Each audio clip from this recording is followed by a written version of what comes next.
ang mga paksilat na iwalay sa iyong piling. Sa pamamagitan ng pag-isilis ang puso ni Maria, Reyna ng kapayapaan, itatag mo po ang iyong kaharian sa aming bansa. Pumasok ako mag-isa sa aming hanggan. Maghihingi po ito ngayon at magpakailanman. Naway sa isang tinig ay aming maisigaw, purihin ang kamalmahalang puso ni Jesus, ang aming hari. Sa kanya lahat ng luwalhati at papuri. Amen. Prayer for Lady of Fatima. Beloved Lady of Fatima, Queen of the Most Holy Rosary, help of the sick and comfort the afflicted, we kneel before you to show our love and gratitude for all your blessings to us. We promise as a token of our gratitude, O merciful Virgin, to love, to revere, and to praise you all our life. We promise also to foster devotion to you and to your Holy Rosary, especially within the circle of our family. Be a mother to us and look upon us with pitying eyes. Assist us that we may not fall into temptation. In return, we resolve to fulfill whatever our Christian duty demands, and trusting to your help, never to sin against your divine Son, nor to offend you. Be our mother throughout our life, and be our mother when we die. Amen.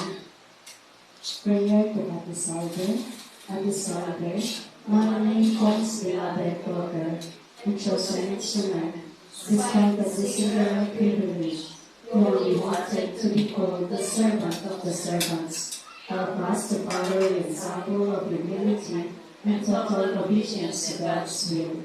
Unworthy as we are, we beg you to look down upon us with love and mercy, as you have done in life. Be our intercessor and protector in heaven.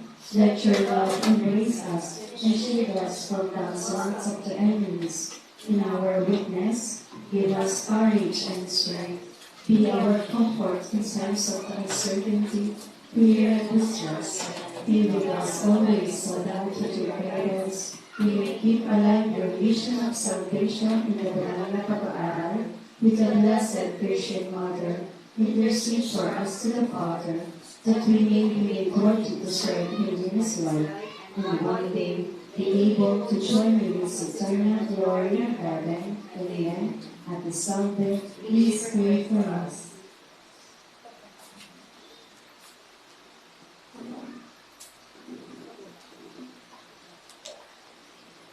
O inang kaibig-ibig, dumating na ang muling sandali ng iyong paglisan sa aming tahanan, na naging tahanan mo na rin sa loob ng 7 araw, na pananatili mo sa aming piling. Hindi kayang banggitin ang aming mga labi ang pasasalamat na nag-uumapaw sa aming mga puso. Tudyok ng iyong pagmamahal, Ina, pinarapan mo mag-isa sa amin kahit sumandali. Salamat, Ina. Salamat. Nagbalik ka muli sa aming piling sa ibang araw. Dito ay hihintayin ka namin ng buong pananabik. Sa iyong pagpanaog, baunin mo ang aming pagmamahal. Isama mo ang aming mga puso. Huwag mo ipulot na kami makalimot at mawalay sa iyong pag-aaruga. Magpakailan pa man. Amen.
mga tatak.